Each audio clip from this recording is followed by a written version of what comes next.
going on, everyone? It's your guy, Cole Jackson, back with another episode of the Sideline Report with the Athletics' Jeff Zrebiec. If you're excited to hear more from Jay-Z, hit the like button, hit subscribe so you can find your way back for more. Jay-Z, my guy, how's it going?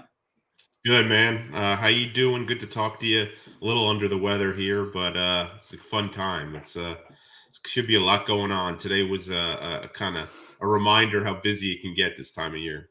Yeah, I think we were all kind of waiting for the other shoe to drop, and I knew we had this plan, so I was like, oh, hopefully we can still find a way to connect. But getting you on right after all the flurry of activity was an awesome opportunity. But yeah, I know you were down in Indy at the combine. How did that go? How was kind of the overall experience?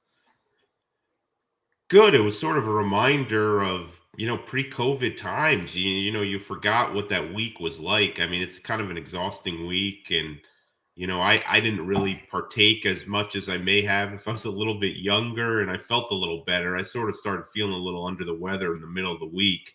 Nothing serious. I have passed multiple COVID tests, but it's a lot of people around. Reporters were shoulder to shoulder in bars, and it kind of was like old times. And we weren't talking too much about COVID protocols. It was about football, and it was kind of refreshing. And you know, a lot of talk down there was on the quarterback situation, and funny, you kind of left there thinking, yeah, I mean, nothing's going to happen around here. It's just none of these big guys are going to move. And then within a week of the combine, Carson Wentz is gone, and on the Washington, and Rodgers is back, and Russell Wilson was a shocker, obviously, and sounds like we're going to have some more movement in the coming days. So, it's good to get back, good to get out there, good to take. What an impressive looking draft class. I mean, that's for one.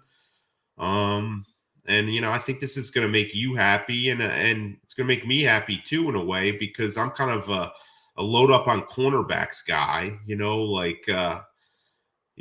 That late season practice squad cornerback group they're running out kind of makes you yearn for better days. And Ravens were very active on the cornerback group apparently in Indy. That's what you heard a lot of, that they were all in on some of these guys. And the other thing you heard a lot of was offensive linemen, and I know that's going to put a smile on your face. I know they did extensive work on the offensive linemen, met with a bunch of them, and it should be interesting how that plays out. I think if you look at the draft ahead of time, and we'll have time to talk about this, but, you look at that 14th spot, and I'm at the point now, and it's early, where we're about 7 weeks from the draft, but I'm at the point now that I'd be surprised if, it wasn't either a tackle, a cornerback, or an edge rusher. I think that's the happy zone for one of those guys. And, I'd be a little bit surprised if it came from outside their position. That position, there's always guys who fall. What if a Kyle Hamilton fell, the safety, or, what happens if, there's always Jordan Davis out there who's going to be, get a lot of attention. But I think those three positions, they should be well spotted to get a guy at one of those spots to really come in and help them.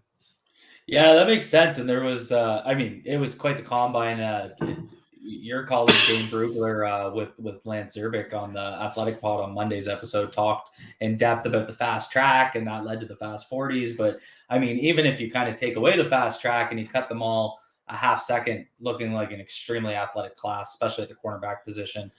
Some of these edge rushers, like you get a Travon Walker out there at 272 running 4.5, like that's terrifying. Have that, and that's what you need to have in your tackles nowadays. And you need to match it. So you need to match it with a Trevor Penning, a Charles Cross, a Nicky Kwanu, that type of athleticism. So I just find it's getting scary how athletic these big guys are getting. But no, you're nailing it on the corner class. It seems like, maybe not tackle, but offensive line and corner is going to be kind of that, even edge rusher to an extent, that classic Ravens double dip that we've seen in previous drafts. Mm-hmm. And so, I mean, I'm hoping we can get back together before the draft, because we could really sink our teeth into the draft class. But, you mentioned it. Today was a flurry of activity. We had the retirement of Alejandro Villanueva that I think, whether it was a retirement or a release, I think we were all expecting that kind of before the free agency piece. We had the release of Tavon Young, and we had the announcement that Chris Westry would not receive an RFA tender. So, I think I wouldn't say that I was necessarily surprised about both Westry and Young, but I guess it just kind of it left me feeling like we don't have any corners on the team right Yeah. now, like you mentioned. And so, do you see a path in which, one or even both could end up on the 2022 roster in like a re-sign situation? Sure. I think we all know they never close the door on anybody, other than the most obvious situations. And, you did see basically the announcement for Tavon Young where they kind of, did the thank you and all that stuff about him. And that didn't exactly suggest that he may be returning, that there's some finality to that. But, that those things can go the other way real quick. I imagine they'll keep in touch with him. But you know, I think part of this whole thing about, you know, getting healthier, the Ravens are also having to look at the guys they're bringing in or bringing back. And I'll give Tavon Young all the credit in the world. Play 17 games, post 17 times is a ridiculous achievement considering he missed basically 3 of the past 4 years. I'll be all but like 2 games. I guess that was 2020 where he tore his ACL in week 2. And he played, but I think you watching him, you could tell he wasn't able to practice some weeks. Some games he was questionable going in. Other games he barely could play when he was out there. And again, I don't want to take anything away from him. What a guy that is deeply respected in there for his guts and perseverance, toughness, all that. But I think that's probably, his cap number was well bigger than a guy in his role should have been. So that was behind it. I mean, they need the cap space, but if they're moving on for good, and I think there's a decent chance of that, it's got to be because of the injuries. I mean, they just have taken a kind of a toll on him. As of Chris Westry, I think they're going to try to get him back. They've already been talking to his agent to try to get him back. But look, Chris Westry is able to hear from other teams now. Why wouldn't you at least listen? And who knows? I mean, look, when the Ravens signed Chris Westry to reserve future deal last offseason, he was at the Bills team facility about to sign with the Bills, and his agent basically got him a better deal with the Ravens while he was at the Bills facility. And the point of relaying that story is you never know what's out there. You might as well look at your options. So I think Chris Westry will look at his options and the Ravens will continue to maintain interest. They've made him an offer to come back, and we'll see if that's good enough. But yeah, I mean, the biggest takeaway from today's moves, full well knowing that, it was a formality that AV wasn't going to be on the Ravens in 22, was just, oh, wow, what does this cornerback group look like? I mean, you have those two gone. You have Anthony Averitt and Jimmy Smith heading to free agency. Even Khalil Dorsey, a guy who's shown a little bit, I guess. He's looked okay in camp.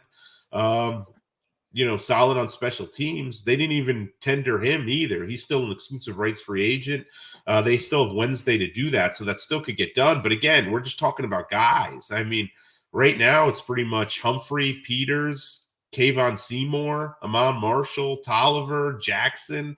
I mean, it's pretty much a good part of their practice squad from last year. So they're going to hit up corners hard in this draft. I think you're absolutely right. I think they're going to double up on corners, and you know what? They should. They should. And but I also think they're going to need to sign one in free agency. And you know what? I haven't heard anything in particular, but Anthony Averitt's been pretty quiet on the open market, and he's not a self-promoter, so that's probably part of it. For all I know, he's going to get a huge deal come next Monday, but I would have to wonder if the Ravens are still wondering if they could kind of get him back. If you pencil him in as a number 3 corner, you can move Marlon inside. You have Averitt outside, but yet you could still draft an early corner that could be ready to start on the outside too. So that gives you 4. Then you draft another one, and they compete with Seymour and a couple of the other returners, and you feel okay about your depth. But they have a long way to go before they get to that point. Yeah, and AA was kind of like one of those guys that kind of got, I think he was under the microscope a little bit from the fan base, but I thought he played pretty darn good. He had one bad game early in the season, and it was like, there he is getting roasted. And it's like, well, I mean, you're forgetting the first 3 or 4 games this year where he played pretty darn well. So, I think you could do worse, especially if you pair it with a higher, top 45 Yeah. draft pick.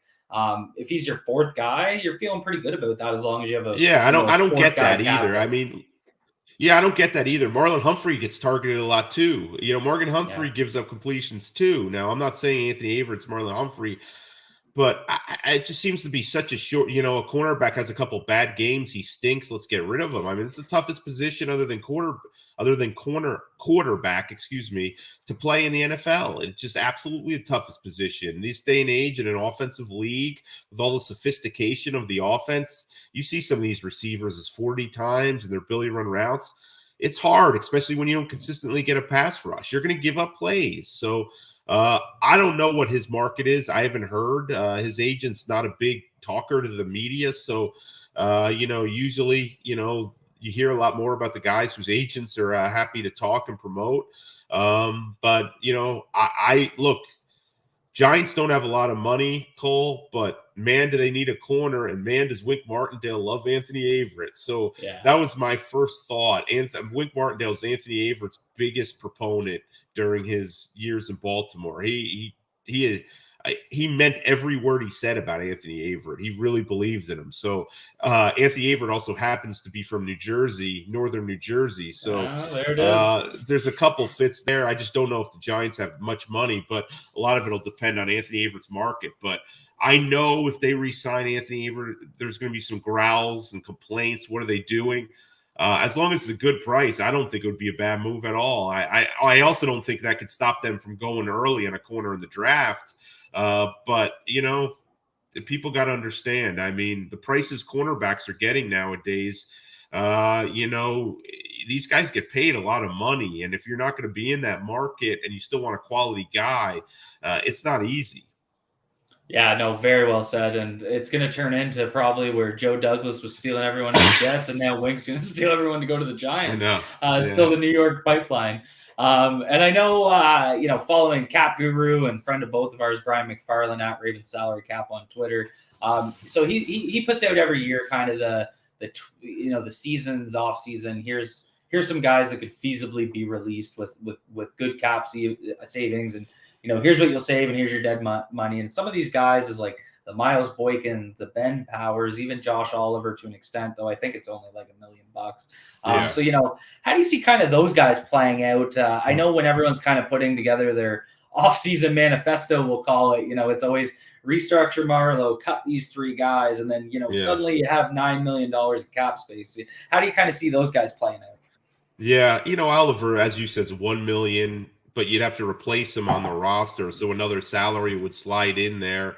So you're not saving really anything. At this point, you might as well bring him back and allow him to compete for a job over the summer, right? I mean, it just really doesn't make a whole lot of sense to do it. I mean, if it makes you feel better, just have $1 million less on the salary cap, but it just doesn't. From a football standpoint, you trade a draft pick from him, at least bring him back for the summer. Boykin is the one that to me seemed like more likely cut than those other 2. And I just say that because really, what's his role at this point? Cole, like he I don't know. Did he have 1 catch last year? Or I forgot what I think.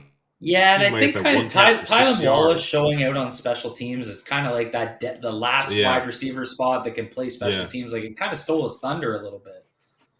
Yeah, and you know what, Boykin, the one thing I will say about Boykin, because everyone's trashing him, 2.5 is too much for Miles Boykin, and you can get 2.5 as savings, so that's why I kind of was leaning towards him being a cut. But he's like, let's not act like he's a complete waste of his roster spot. I mean, the guy blocks and the guy plays special teams. And he's a bigger receiver. Now, we don't see him use those tools to his advantage as much as he should, but I'm wondering about Boykin. I think the Ravens know his money's out there if they need it. But I think also the Ravens probably would like to see if they could get something for him, even if it's even if you say, okay, we'll give you our Miles Boykin and our 6th round pick for your 5th round pick. A deal like that we've seen a little bit in the past, involving guys like Chris Wormley and they've made a couple other deals like that. I could see them waiting a little while to see if they could pull something off like that with Boykin. But I also could see him coming to camp and them just saying, look, at the worst, we may have we know they don't like to cut draft picks too early. At worst, he doesn't make the team, and we shed his contract late in the summer, or we give ourselves a bigger opportunity to maybe get something back in a trade. Powers, I don't see the point of cutting. I mean, look, do you want to add left guard to your list of needs on your offensive line, which includes probably 2 tackles, likely a center? You start starting another guard to it, they're talking about 4 pieces on the offensive line. You're not going to find – they don't have the assets to get 4 pieces on the offensive line. So I think you bring Powers back.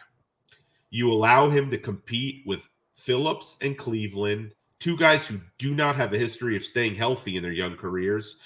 And look, if the worst thing is maybe late in the summer, you got a 4th-round pick for Ben Bredeson.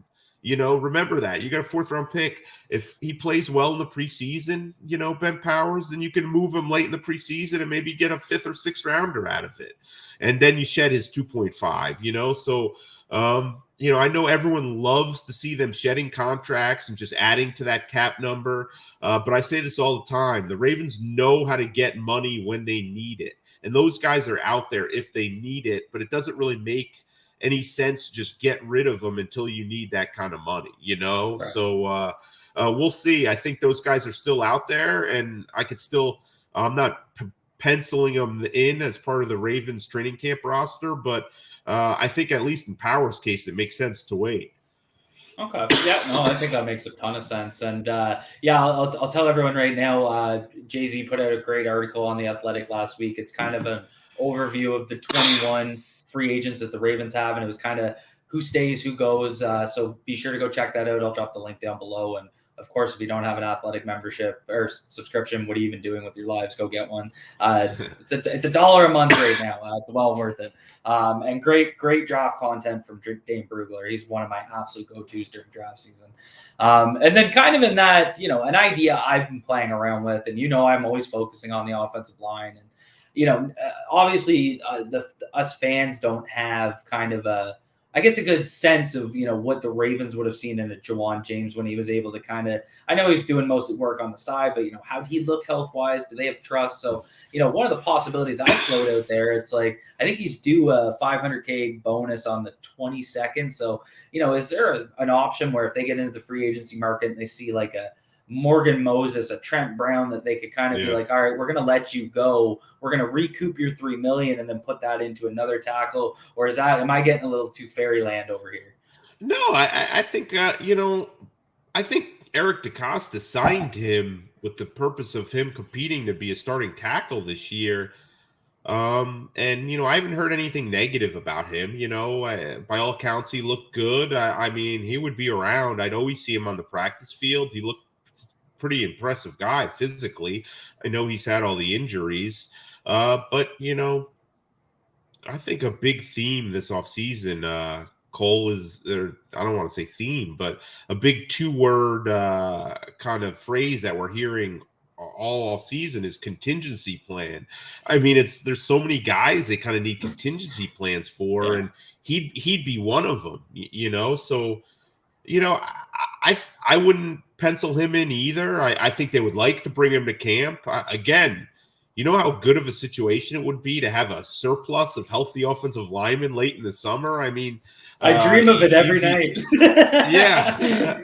You'd not only be feeling good about yourself. I mean, again, they got draft picks for Ben Bredeson and Greg Vance last year. I can't say it enough. I mean, so again, I think the plan is to bring James back as long as there hasn't been any setback that we know of, as long as there were no issues, behind the scenes last year. I didn't expect that, Jawan James was going to rush back from the Achilles on that contract and play like a couple games last year. It just never really made sense for the player. So, he's part of the plans, but, plans change when options become open. There's stuff that triggers other moves that they couldn't have foreseen. So, I wouldn't call that fantasy land at all. I don't think that's the plan, but, as I said, plans can change. Right. Yeah. And I mean, look at Ryan Grant's contract situation. Things can change on a Oh, dime. So, yeah, I saw that pop up on the timeline today. I think today was like the 5-year anniversary of that day or something. But, and before we move into, some more free agents, I got to ask since we're together, any movement in the Lamar Jackson contract situation. I know we keep hearing Eric DaCosta saying they're working at his pace. You're probably sick of getting this. I know you're getting it on Twitter pretty much every week, but what can you tell us? Any movement? Did anything like the Aaron Rodgers contract, would that have moved anything, or is that just kind of so high that it's not really going to move the needle on his contract? Like, what do we got on Lamar? yeah. I don't want to say I'm sick of it. I'm more frustrated by it just because I don't really have good answers. Cole, it's been so, they've played it so close to the vest, and no one from Lamar's side has addressed it. There's so little we know about it, and I think that's the frustrating thing as a reporter who's supposed to cover the situation and wants to cover the situation. I just haven't been able to get kind of my teeth into the story and what is even going on. I get calls all the time from people that I'll talk to around the league, whether it's agents or team officials from other teams. They're fascinated by what is going on. I've not heard from anybody who even acts like they have a clue, which is strange nowadays in the NFL with how much information's out there. So no, as of late last week, DaCosta said he hadn't even spoken to Lamar minus like a text, he said, since his comments about a month earlier. Excuse me, since his comments about a month earlier, at his end of season press conference. So he only had, they texted only once. It doesn't seem like there's any rush or any sense of urgency. So could some have changed in the 4 or 5 days since DaCosta talked? Maybe, but certainly didn't seem like there was any momentum building there to getting this thing done. So there it is, folks. When something happens, you guys will be the first ones to know about it. Yeah. We'll try not to ask Jay-Z every 48 to 72 hours. But and then last season was just like on the injury front. Before we get into this next piece, like, have you ever seen? I know you've been covering the Ravens for almost 20 years. Have you ever seen an injury season like that? Like, even 2015 wasn't quite as bad, it seemed. Yeah, 2015 in a sense was different because they got hit with so many major injuries during the season, and then at the point late in the year, none of their like top players were still there. This past one set itself apart because it was just like from day one. I mean, it was like from day one, and it didn't relent at all. Like, every game there was another guy going down. Like, even a big win was followed by sobering news of major player getting hurt. And I said it to someone, or it just started. And I didn't really. It didn't resonate at the time really as much, but I just remember the night before training camp hearing that Lamar Jackson just tested positive for COVID, and John Harbaugh announced it to the team that we're not going to have our starting quarterback for the first whatever couple weeks of camp. And okay, you deal with it, but then you start to get in camp, and then Gus Edwards also tested positive. Yep. And then you start having Marquise Brown, what was it, the third practice or something, and you stop seeing him for a while. And then Bateman has the abdominal injury. Wolf gets hurt in the joint practices, and Fort tears his ACL in Carolina. That it just never stopped. And a couple of those injuries, and you said it at the time, they're deep, but you're going to lose guys during the season. It's inevitable, but they're already lost a bunch of guys in the preseason. So then when you add that to the injuries they were sustaining every week, and then of course Lamar was kind of the straw that broke the camel's back. It's just too many to overcome. I certainly have never spent a season covering injuries as much, or writing so much about who might play and who won't. I mean, it was just 12, 13 guys on pretty much every injury report. Yeah, those injury reports were nightmare fuel. And it was not like a Belichick list every guy as questionable injury report. It was, most of the guys on the list were absolutely questionable or doubtful to play. It was just ridiculous. Yeah, it was like when you get to the pharmacy and they give you a receipt with 18 coupons on it. It just runs all the way down. Yeah. So on that note, obviously there's some big ones that we're hoping to get guys back, or even guys that were back trying to get what can you tell me about like a Ronnie Stanley, Derek Wolfe, and Nick Boyle? Those guys that are, I guess, facing more significant injuries. I think we're all expecting Humphrey and Peters to kind of, and Dobbins and Edwards to kind of, they may not be ready to go start a training camp, but they're expected to recover. But, with guys with some of these significant ones, Stanley, Wolf, Boyle, what are you kind of hearing about them, and what's that outlook on them? Yeah, it's going to be a while on Ronnie still. I think the signs are good. DaCosta saying that, Ronnie texted him recently and said he feels much better than he did at this time last year.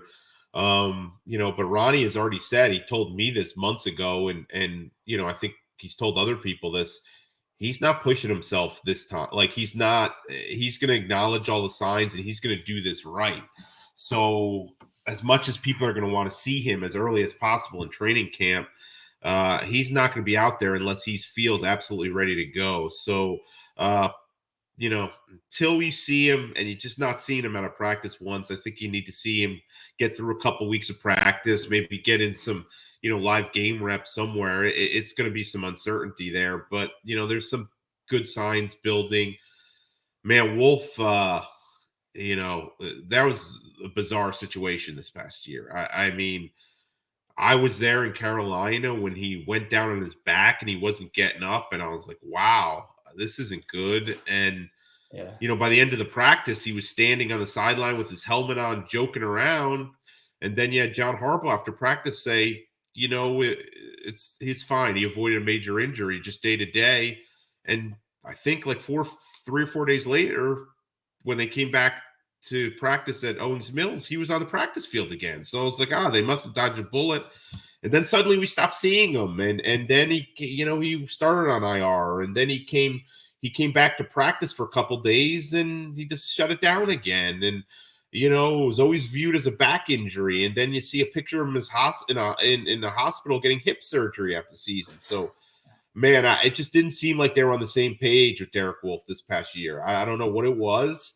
I don't want to comment and start trouble without, really knowing the true story. That's not fair for either side, but right. I think it is fair to say that both sides were not on the same page about, what exactly he was dealing with. So I think there's some uncertainty there, definitely. I don't think any bridges were burned at all, but they're certainly going to have to get on the same page again, with him going forward. And it'll be interesting. They wouldn't save any money now. I think it's like $200,000 by cutting. Yeah. But, there's nothing. Yeah. Yeah, but post June 1st, you would save $2 million. And we talk about creating some room late in the offseason, or we've already talked about it with guys like Powers, Boykin. That's another factor. You wonder if they get a defensive lineman that they like in free agency, and then maybe they draft one, and where they say, you know what, we could probably move on and it won't hurt too much. So there's that. And then Boyle, I haven't heard anything differently on Boyle. He's another guy that really wouldn't represent any savings per se. I know he's been in touch with team officials and stuff, so no one's going to work harder. I think Nick deserves an opportunity to go through this offseason and see if he can't, get in a little better, get some better movement, feel a little more confident in his movement. I don't think, he would never say it, but you could just watch him and tell how much uncomfortable he was running around last year, and his knee just wasn't kind of ready to play like they needed it, like he needed it to be to play. But he gutted it out, got in some games, and then we'll see in the offseason how much he can do and how much better he can feel to where he could come into training camp. But I think even if he is back, they're gonna have to be very careful with him going forward, obviously. Yeah, he is one tough dude, just to fight back from that. So that's he's one of those guys that, anything that gets said about anything with toughness and getting back on the timeline. I think you hopped on it once during the, Oh yeah, we're not going there with Boyle. Not him. No, I mean his knee was his knee was shattered. I mean, like he tore I mean, come on. I mean, it's pretty. I remember. Excuse me again, Cole. Sorry about that, but I remember at one point, I think it was Jonas Schaefer, our buddy from the Baltimore Sun, made a comment on Twitter. He took a picture of Nick Boyle, the knee brace he was wearing. I think Christina Boyle, his wife, said, I'm just happy the guy's on the field again with how badly his injury was, so like a big brace was just kind of a minor inconvenience, for him. But it was amazing he was out there, and we'll see what he can do. I mean, they call it a business decision when a player, for whatever reason, shuts it down, whether it's for contract reasons or, I think we saw a couple of those with the Ravens last year. Nick Boyle didn't make any business decisions. He wanted to be out there. It just got to a point where it wouldn't allow him at some point. Right. And then I kind of touched on them, but Dobbins and Edwards obviously fighting to get back, and the timing of their injury was, it's kind of in that 1 year range, but it's going to be tough to kind of get them back, I would think, in June for when camp kind of ramps up. So like, do you see running back being a bit of a sneaky need this offseason where, I see some people kind of throw it in the, that with that round 6 pick in a mock draft, it's like, let's just take a running back, or do you think they could be more of a priority for the team? I do. First of all, I think people have been pushing out the, Gus Edwards has been documenting his rehab on Instagram, and he looks good. And DeCosta gave a very positive report on J.K. Dobbins. But I have been, in talking to people with the team, they've been clear that they need a contingency plan there, and the contingency plan really can't be Justice Hill, because they kind of need a contingency plan for him too, because he's an Achilles, and he was a little bit later than those other guys, although we're talking 10 days to a couple weeks, so not a big deal. But I could see them. I think they're going to bring in a running back. I'm sort of I'm May on it, Cole. I just think you have to feel pretty good about one or two of those guys being ready. And then I think you have enough you got Nate McCrary here. You got Tyson Williams back. I think you could sign a veteran running back for so cheap. Even a decent, guy, I mean, look, you saw some of these guys practice squad running backs get opportunities last year and showed. I'd be in favor of giving a young guy an opportunity. I just, I think, but I could easily see the Ravens using one of their fourths on a running back. I mean, look, you might in the 4th round be able to get a running back who's considered top 5 in the class at this point, with how many teams kind of just hold off on taking them. I would like to see them not use any major assets into trying to get one, but knowing how much Greg Roman likes to run the football, knowing how disappointing some of the injury recoveries were last year, where they feel like they do need contingency plans for all these guys, and they don't want to be signing 3 running backs off the street during the season. I could see it. I could really see them investing on it. It wouldn't be what I'd do, but it would not surprise me at all if they have it as a higher priority than some of us on the outside. I also think tight end is a bigger priority than running back. I don't think we talk about it a lot. But man, that's a pretty good, even with the 3, I think there's 3 tight ends, Gesicki, Njoku, there's a third tagged. Schultz? Dallas? Dalton Schultz, good call. Yeah. But there's a bunch of free agent tight ends that would interest me. If you could get one relative, like, heck, OJ Howard, he's kind of coming back from an injury last year, wasn't even used in Tampa, but he played, I think, almost every game. Heck, if you could get him on a real cheap kind of prove yourself deal, I would roll the dice on that. You don't need him to come in and star. You need him to be a complimentary number 3 kind of tight end. And, and tight end friendly offense and, play alongside Mark Andrews. Go. I think it would be a good spot to get a tight end on a relatively cheap deal. And if not, those 3 or 4 fourth, what was it? 3 or 4. I think they're up to 5 now. It's the amount of 4th-round picks they have is insane. Yeah, well, I guess people are still holding out hope Judon could become a 3rd, but most likely a 4th. Yeah. So you got, they have 1, 2. Yeah, you have 5. You got their own. You got the Giants pick. You got the Cardinals pick, and then you have 2 likely comps. Jeremiah, Dane, they've all said that this is a good tight end draft. No star, you're not getting Kyle Pitts here, but there's a lot of mid-round guys that can come in and contribute immediately. I think one of those late 4s, earmarking that on the tight end, I think that would be a very good spot. That makes sense. Yeah, one of those kids that really shined at the combine was from University of Maryland. Quanco. I mean, I went and watched him that night after he ran. I was watching his game against Michigan, and I mean, he's kind of reminds me in the H-back role. Super athletic. We saw him run, but that athleticism shows up on tape. But I think as a move tight end, in H-back type situation, kind of the Hayden Hurst role from 2019. Yeah. I think that could make a ton of sense. And I mean, I always love seeing Terps end up on Baltimore's radar. It's just a cool story. Yeah. No, I actually sat in on his combine interview. That's an impressive kid. He's a fun kid. Okay. Too. Awesome. I'm kind of pulling for that too. I actually like Nick Cross too, man. Yeah. Look, I know they haven't won a ton of football games over the years. Last year was a pretty good step, but Maryland produces some athletes now. They've put out some, they've put out some good players in recent years. And I remember two years ago writing a story before the draft on Darnell Savage, the safety. And, at the time I was being told, 2nd round, 3rd round pick. Then he goes in like the middle of the 1st round, or not middle, but kind of the later 1st round to the Packers, and he's become a damn good NFL player. Yeah. So it kind of reminds me of Cross's situation too. I know they're a little different players, but if they're on the board, Cross is probably a day 2 guy now. So it'll be interesting. But I enjoy it too. I like when they take Terps. It's a good story. There's a lot of rooting interest, and it's always fun. I think we're all going to be haunted by Stefon Diggs not ending up as Raven. That's got to be one of the ones.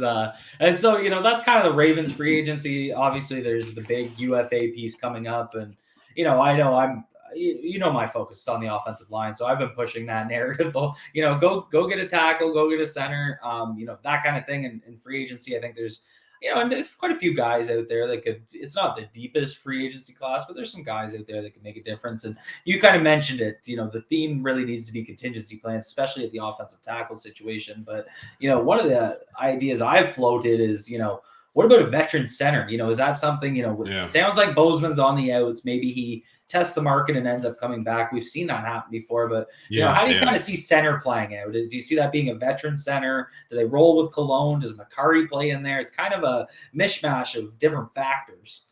Yeah.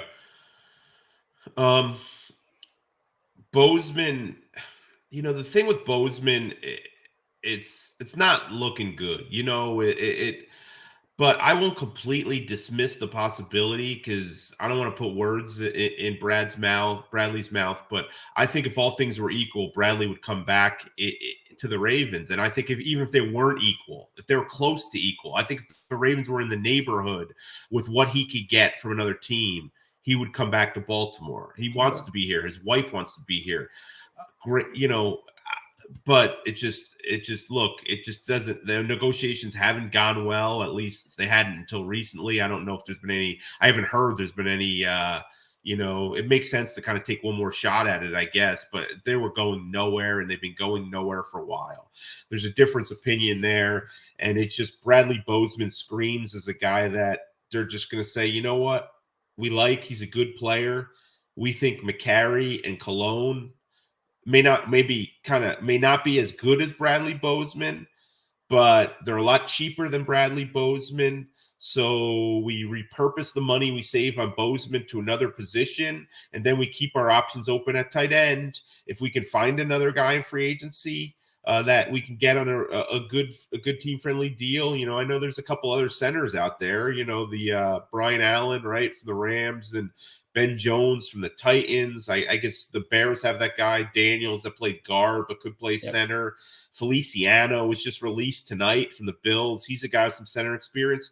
So I think they'll still, even with Boselin likely moving on, I think they'll still be monitoring the market. And then we got the Tyler Linderbaum, thing that's going to hover over the draft. And there's also a couple probably round 2 and 3 centers that they could get. So I think what they're going to do, unless there's a kind of a thaw in the negotiations with Bozeman, or I don't even know if negotiations exist anymore. I think it's kind of, okay, we tried, unless there's some last ditch effort to kind of resuscitate things.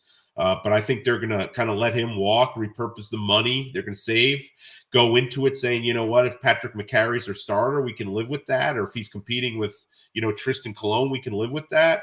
But we'll still keep our options open and strike if we like a center in free agency or the draft. Yeah, that makes sense. And I've started digging into centers, and there's some really interesting options. I just had a film room last night I actually got Brock Hoffman to come on and go through his film. He's out of Virginia Tech. Fits the scheme like a glove. Told me on stream that I asked him who he models his game over. He said Ryan Jensen, and you see it in his game. I mean, aggressive, finishing guys regularly. You got Cam Jurgens out there. This happens every year with the center class. It's kind of these guys that float under the radar, and then as the draft approaches, you see them start moving up and more buzz. So there's a couple guys that they can go get to kind of bring in to compete as well at the center position. And then, the other thing I kind of, because you said this in the, I think it was February 23rd's article that you put out, that, talking about the unproven players on defense. You get guys like Broderick and Adarius Washington, Dalen Hayes, and then, plenty of others. I mean, there seems to be that large grouping of players on this defense that are young, but, have that potential, but we just haven't quite seen them. So, what I was wondering is kind of, we have a new defensive coordinator. When coaches shift, you can kind of see guys get opportunities, or guys that were kind of like Wink Martindale guys, quote unquote. Maybe they kind of fade out and these other guys take opportunities. So, how do you see that kind of playing out? Like, especially like with a Brandon Stevens or Darius Washington situation, do you see, maybe a little bit more opportunity for Washington, or, how do you see that playing out? Yeah, I mean, in general, and first off, with how you kind of start the question, look, it will be a great thing if the Ravens were able to everything that we think is a weakness, where they either need a frontline player, or B need to add roster depth. If they were able to fill all those with can't miss answers, that would be great, But the fact is, they don't have enough assets to do that. You can't bank on day 3 guys coming in and filling major roles. The reality is, we saw it last year, and I know last year was a different draft, but, Shaun Wade wasn't ready to play. He wasn't ready to contribute. They got rid of him because, they were in a roster crunch, and they just felt like he didn't look ready to help them. So they moved on. Ben Mason, we don't need to relive that draft pick, but the reality is some of the day 3 guys, are kind of looked at for the future, or looked at for special teams roles. You can't you can't say, I just don't consider like 5th round picks or later, or even a lot of late 4s as assets to fill major needs. They're to get depth in some places and get special teams contributors. So they're going to have to depend on some of these guys stepping into roles. There's no way around it. Some of these guys they've drafted in recent years are going to have to play. Ben Cleveland's going to have to play. He's going to have to prove he can play left guard. And if he can't, Tyree Phillips has to, or somebody, and Cologne may have to do it at center. And I know he wasn't draft pick, but you know what I mean? And then, we'll see what they do at pass rusher. But yeah, I think, there'll be coaches that, Wink Martindale had a strong personality, Drew Wilkins and, the Rob Ryan, they had ideas.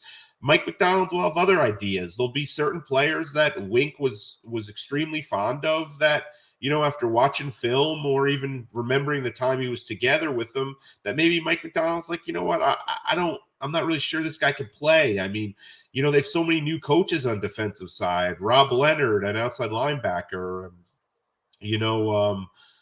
the Zach Orr's back, and so there'll be new ideas, and there'll be certain players that will get bigger opportunities because the coaching staff is more open to it, and there'll be other players who probably will get shut out. And here's the guy I wonder about. Jalen Ferguson. Wink Martindale loves Jalen Ferguson. He was from the draft day on. He's always been in his corner. Does Mike McDonald feel a different way about him? Does Rob Leonard, after coming in and watching tape of, Jalen, say, you know what, it's stiff. I just don't see it. So yeah, I think the door is going to shut on some people and open for some others. I mean, I think Wink likes bigger safeties.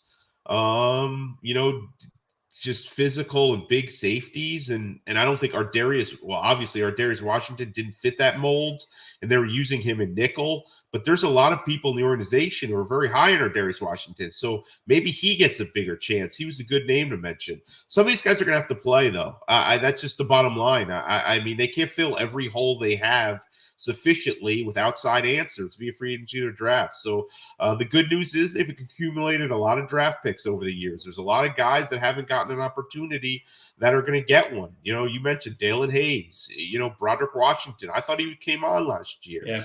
I thought if you go into camp this year with Broderick Washington looking for a bigger role, I think you have to feel good, okay about that. You draft these guys for a reason. They have to play at some point. You need to give them an opportunity. Yeah, even a guy like Isaiah Mack, the big nose, like he kind of showed some things, and I think that's kind of my biggest theme. Especially, I think this is mostly with the defense, but I guess you could kind of say this about the wide receiver group too. But it's just like it's time for some of these guys that are going into their third, fourth year where it has to go from flashes to consistency, right? Yeah. Like Matabike, Queen, like we've seen the flashes. What they can do. Time to start putting it together into being complete games, stacking 3 games of really solid play. And I think that, as some of these other guys, like I think you nailed it, that those guys are going to get looks because it's just out of necessity. I mean, they can go and let's just say they go round 1 and round 4 at edge rusher. Well, how much is a 4th round edge rusher really going to factor in? Is he even going to be active on game day? So you're going to need Dalen Hayes out there to do something. And like I said, he's shown some flashes. He's going to have to put together some consistency. And I think that's something this defense is going to have to chase. They're going to have to chase consistency because they struggled with it last year. Missed tackles, that's all consistent, execution. So it's going to be interesting to see it under a new defensive coordinator, obviously. It was kind of cool actually, seeing David Ojabo at the combine. I don't know if you were in on his interview, but he praised, and so did Aiden Hutchinson, praised Mike McDonald. So I think, this is a guy that got described as and Ryan Osborne. And Ryan Osborne, have added. I mean, that's sort of his thing, coaching pass rushers. That's an interesting, it was an interesting hire. Jabu's exciting, man. I wasn't there. I'd actually headed home the day before, the night before pass rushers spoke, but you'd feel pretty good. I mean, yeah, there's some questions, some rawness or whatever you want to call it. And but man, could you imagine if both Owe and Ojabu clicked and those guys became like bookend star edge rushers? Like, I mean, it would be so much fun with the athleticism that they have and the youth and the speed, and both of them are really impressive, charismatic kids. That would be a lot of fun. But yeah, I mean, you just have to. You're just gonna have to rely on young players at certain spots, and you need some of these guys to pop. You just need to, There's also a lot of guys, I didn't even mention him. I know they re-signed him today. Like, he wasn't going anywhere. He was exclusive rights, but I thought Geno Stone made some good strides last year. Yes. His body changed. Like he came into camp, he looked much different and quicker this year. He looked like a different player for much of this year, and he clearly earned the coach's trust. I don't think you could, Brandon Stevens to play as much as he did in his first year when he's never really played the position before. And as of like 2 years earlier, he hadn't even played defense before. I don't think you can underestimate what he showed this year. Now, I don't know if he's going to be a star. I'm not saying that, Cole, but yeah, he looks like he could be a really useful piece. And people rave about the way he moves. And I mean, maybe you use him more in matchup situations. Yeah. You get a safety to play alongside Chuck, and then you move Brandon Stevens more in matchup situations. And into that another Jimmy guy. Smith role that we were kind of expecting him to shadow tight ends, and maybe that's Brandon Stevens.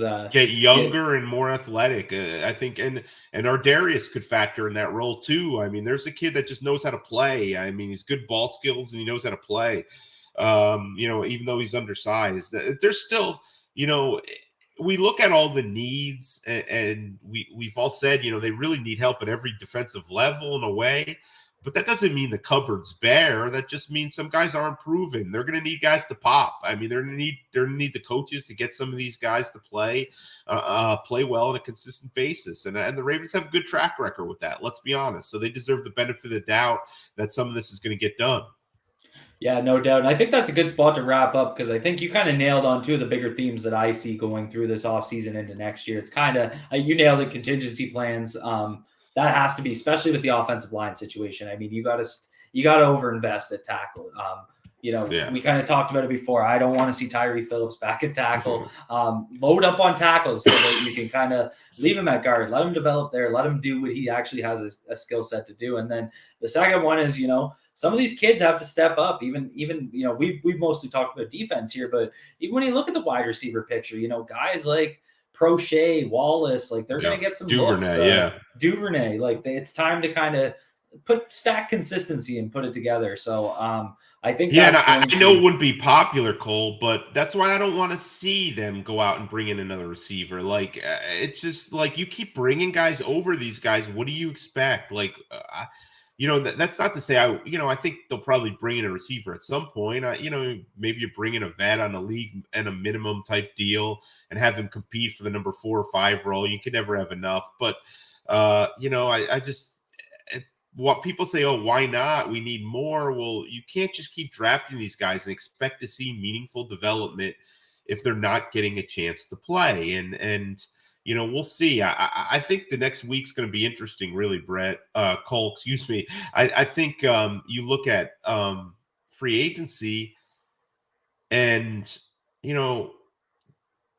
if you look at how the Ravens typically do things, you look at their cap space and you probably, they could probably make one reasonably sized, outside expense and maybe another medium, decent sized one. I think we saw that a little last year. They went out and signed Zeitler to a good deal. Sammy Watkins then got $5 million, right, reasonably sized deal, but they had other bigger offers out for Hilton and Schuster, which tells you they had that availability. Then, they re-signed Derek Wolfe to a decent sized deal. And there were several other re-signings last year. They still had the money to pay Villanueva late in, decent contract. So, but I think you'll see 2 pretty significant outside moves. It may not be as significant like bringing in a pass rusher like Chandler Jones for, 15, 16 million a year, but I think they can make 2 solid. What are those positions? That would be my question. Like You could make a case for 4 or 5 different positions. And I'm saying this is, all this buzz about Bobby Wagner, and you stated your opinion on that on Twitter earlier today. And I agree with you. I love Bobby Wagner. He's a Hall of Famer. He's always been one of my favorite players to watch. Would he help the Ravens? Sure. Absolutely. And Bobby Wagner can tackle. I know that. Bobby Wagner can organize the defense. He's tough. He's durable. But you look at it, and is that one of the 2 huge, he's still going to get paid, Bobby Wagner. He's not coming on a cheap 1-year prove-it deal. So is that one of the 2 big-time expenditures you want to make, that you have room to make? And I just don't know. I don't think it would be for me either, just because I look at it and I say, you know what? Josh Bynes and LJ Fort played on the league minimum past years, and they got pretty solid play. They were solid, and they're not Bobby Wagner. Bobby Wagner's an upgrade over those guys. Don't misunderstand. But, those guys play in the league minimum, and Bobby Wagner may be getting $10 million a year. I mean, it's like a $9 million difference or whatever it is. So I just don't know. I think they have to be selective given where they are. I think they need to be aggressive, but aggressive in a way of, a foray. Like if you go out and get somebody. Go out right away. If you see a tackle you want, go out and get him. If you see a pass rusher you want, go out and get him. But I don't see them kind of meddling in like 4 or 5 of the top guys market. I think they'll make kind of a strong, aggressive foray early in free agency to try to get 1 or 2 guys that they really think they could help. And then I think they'll kind of be selective, wait for the prices to go down, re-sign a couple of their own guys, and then we'll move on. I mean, Ricard's another guy, Cole. I mean, they want Ricard. Make no bones about it. They've negotiated with him. They've wanted him, but Ricard wants to get paid like a good tight end. So I think Ricard would like to get more money than Nick Boyle's contract. Ravens would probably like to just pay him like the best fullback in the league, which is around, 5.5, 6 million. So they're about 3 million apart, around there, or maybe even a little bit more. Can they bridge that gap? I don't know. If there's a market for Patrick Ricard at north of $8 million, he's gone, or maybe even north of 7 million, he's gone. So there's just a lot of factors that go into it. It's going to be a fascinating week. Raven fans are going to be already at 12:05 Monday when deals start getting reported. The complaints are going to be out. The sky is going to be falling. The Ravens are going to be destined to finish in last again. We know how that's going to work out. But usually after it plays out, you look at the body of the work and they do pretty well for themselves. So we'll see how this goes. You can't, overestimate the importance of this offseason. That's for sure. Absolutely. And it's going to be the calm before the storm, and, a little bit of a hiccup today with some activity, but, it's going to be fun. It's always fun. It's fun to see. They always find a way to get some of these deals done and bring in some intriguing guys. And, even like a guy like Calais Campbell that could come back. Yeah, that's another good one. Yeah. I forgot to even note him down, but, I looked at it this way with Campbell. It's kind of a weaker interior defensive line draft class. Like, I mean, once you get past Perion Winfrey and Fedarian Mathis, like the drop off is significant. So, maybe that motivates them. It's like, we're not going to get a guy in the draft because we're going to hit on X, Y, and Z in the first, 2 picks. So, like, let's bring Calais back for that 1 year. So, don't underrate that possibility too. Yeah, and I think we'll see about him. I think they would like to sign him. I think he would like to be back, but he's gonna. I see where he's ranked on some free agent boards, and he checks a lot of boxes for teams. Yeah. I don't think I think it would be well suited for him or for whoever gets him, or whether he comes back, to play him less, kind of keep him fresh. I think the Ravens have had to rely on him too much, but he certainly would be a good fit on a lot of winning teams. Everyone knows what kind of impact he has in the locker room. So yeah, that's another good name. The Ravens just have to check off a couple of these boxes, Cole. You can't go into the draft with 5 or 6 gaping holes like they have now. That's not to say by signing an edge rusher, it doesn't mean you don't draft one. It just means that number 14, you don't feel compelled to draft one. You just got to get to a state where you feel reasonably good about your depth at most positions, and then you're allowed to kind of take the best player available in the draft. And I think they'll be able to plug a bunch of holes. Like, I don't mean to say bunch, but I think they'll be able to plug a few holes in free agency. And it's exciting with the 10 draft picks. And, they always find a way to get even more than that. So it's a good draft to have a lot of capital too. That's for sure. And where my hope is, it's on that offensive tackle spot. Just give me one going into this draft and I'll feel a lot better when 14 comes around. That's for sure. Yeah. But, thanks again so much for joining me. I know everybody that listens to these appreciates hearing from you and, getting to kind of discuss things out a little bit more. And everyone out there, where you can find Jay-Z's work. I've never hit my endorsement for an athletic subscription. Go check it out. Jay-Z's put out some great articles, in the past couple weeks, and plenty more to come. So thank you so much again. Wishing you nothing but the best coming up. Hopefully you get, after this free agency frenzy before the draft, a little bit of a break, but I think you've earned yourself a vacation, my guy. Thanks, man. Well, I appreciate it. Always enjoyed talking to you, and I'm sure we'll do it again soon. It should be fun. Sounds good, man. And everyone out there, be good to yourselves, be good to each other.